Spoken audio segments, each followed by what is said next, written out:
वातावरण नवनिश्चयवाद विचारधारा।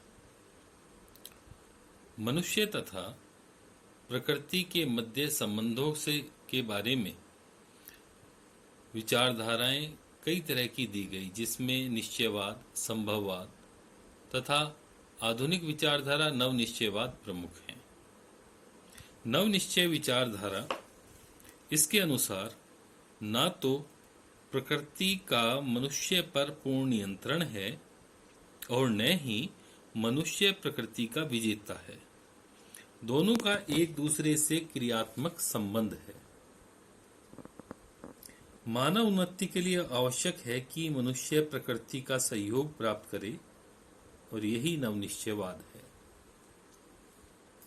Griffith Taylor ने अपनी पुस्तक geography in the 20th century इसमें समझाया कि वातावरण के नियंत्रण की उपेक्षा नहीं की जा सकती।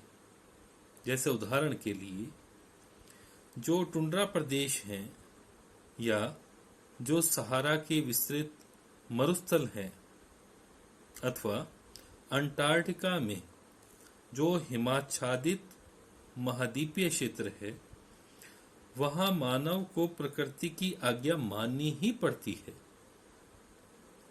और इस तरह से ये प्रदेश अभी बहुत सी शताब्दियों तक आर्थिक विकास में पिछड़े हुए ही रहेंगे, कारण प्रकृति की सीमाएं।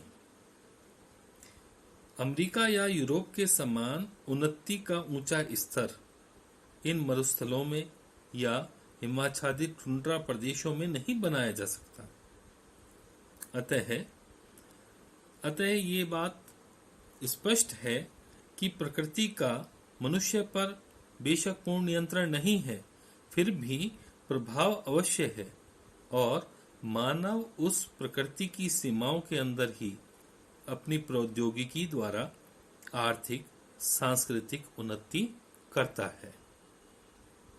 वर्तमान में जो विद्वान हैं या जो इसके समर्थक हैं, उनमें है ग्रिफ्थ टेलर, जिन्होंने नवनिश्चयवाद विचारधारा दी, और इन्होंने ही वैज्ञानिक निश्चयवाद को समझाया।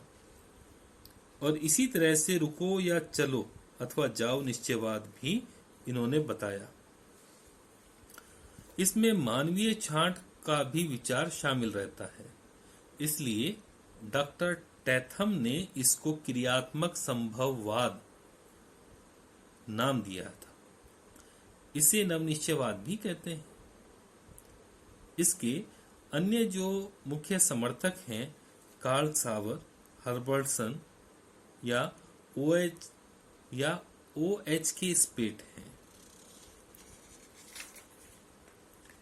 अब इसके विश्लेषण के बारे में विचार करें कि मानव ने नदियों से नहरें निकालकर कृषि क्षेत्र का विस्तार किया, परंतु वह वर्षा के ऊपर नियंत्रण नहीं कर पाया है।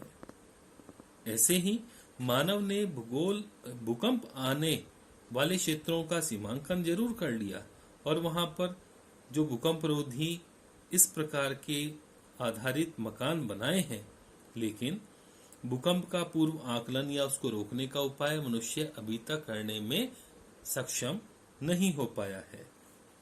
इस तरह से ग्रिफ्थ टेलर ने रुको और जाओ निश्चयवाद जो दिया, उसके अनुसार मानव विकास को समझने के लिए परिवहन पथ का उदाहरण बड़ा उपयुक्त माना कि मानव अपनी कार से सड़क पर चल रहा है, चौराहे पर लाल बत्ती होने पर वह रुक कर प्रतीक्षा करता है, और फिर ग्रीन लाइट यानी हरी बत्ती होने पर फिर चलता है।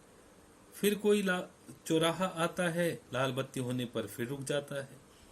इसी प्रकार मानव विकास करता है तथा एक बाधा को पार कर लेता है, दूसरी बाधा को पार करने के लिए नई तकनीक विकसित होने की प्रतीक्षा करता है। इस प्रकार वह बाधा को पार कर लेता है, फिर प्रतीक्षा करता है। इस तरह से वह आगे बढ़ता है तथा फिर रुक जाता है। ना तो बाधाएं समाप्त होती हैं, ना ही मनुष्य की विकास की प्रवृत्ति समाप्त होती है। अर्थात रुको, चलो, रुको, यही नवनिश्चयवाद है। इस तरह से उपरोक्त जो भी हमने विचारधाराएं समझी हैं, पढ़ी हैं, निश्चयवाद, संभववाद और नवनिश्चयवाद की विचारधाराएं, इससे इस निष्कर्ष पर पहुंचते हैं कि वातावरण और मानव के पारस्परिक संबंधों में वातावरण का प्रमुख प्रभाव रहता है और मानव वर्ग अपने अनुकूलन तथा वातावरण के रूपांतरण द्वारा वातावरण समायोजन करता है। यही नव निश्चयवाद का सार है। प्रकृति द्वारा निश्चित की गई सीमाओं में मानव अपनी छांट द्वारा अपनी शक्ति, रुचि और आवश्यकताओं के अनुसार वातावरण का रूपांतरण करके उनमें समायोजन करता है। धन्यवाद।